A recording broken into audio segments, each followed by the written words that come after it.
Alors avec le pass sanitaire, plus d'une dizaine de textes sont bafoués. Ils sont censés nous protéger et ils ont été piétinés là, depuis le 12 juillet. Donc on va vous en faire une lecture symbolique de l'article de loi avec les 10 personnes qui sont là. Et on brûlera ces textes symboliquement pour matérialiser leur disparition. Alors une fois instauré le référendum d'initiative constituant, il permettrait à tous les citoyens, sous réserve d'avoir 700 000 signatures sur une pétition. Parce qu'aujourd'hui on signe des pétitions, mais à quoi ça sert? À rien, ou à presque rien.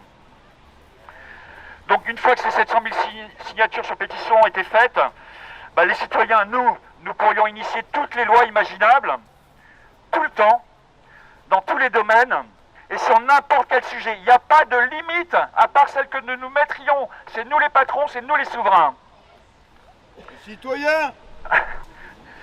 Ça nous permettrait ensuite, donc une fois que les 700 000 signatures sont acquises, d'organiser pendant quelques mois des débats mettant en scène la diversité des opinions, puisqu'on peut être pour, on peut être contre, on peut être moyen. Toutes ces opinions sont respectables et doivent être prises en compte. Et tout ça serait fait de manière transparente, et pas sur les médias mainstream où tout est vérolé et biaisé. Une fois que ce débat démocratique aurait eu lieu de manière transparente avec la mise en scène de toutes les opinions, on organise le référendum pour ou contre telle mesure, oui, non. Et si le oui l'emporte, le rite constituant permet d'imposer la mise en place de la loi. Donc le rite constituant, on maîtrise les lois, les ordonnances, les arrêtés, les circulaires, les modes de scrutin. On maîtrise ce que fait le gouvernement, l'Assemblée, les juges. On maîtrise aussi ce que font les médias.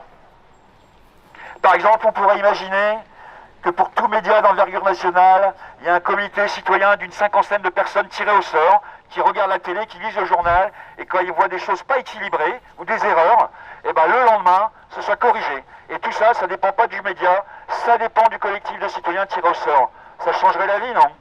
Donc on maîtriserait les médias, on maîtriserait les banques, on maîtriserait la finance, on serait maître de notre monnaie. Celui qui détient la monnaie, il détient tout le reste. On maîtriserait l'éducation, on maîtriserait l'agriculture, on maîtriserait l'écologie. La liste est infinie. La liste est infinie. On fait ce qu'on veut. C'est nous qui tenons les élus en laisse et c'est pas eux qui nous tiennent en laisse. Ça change la vie.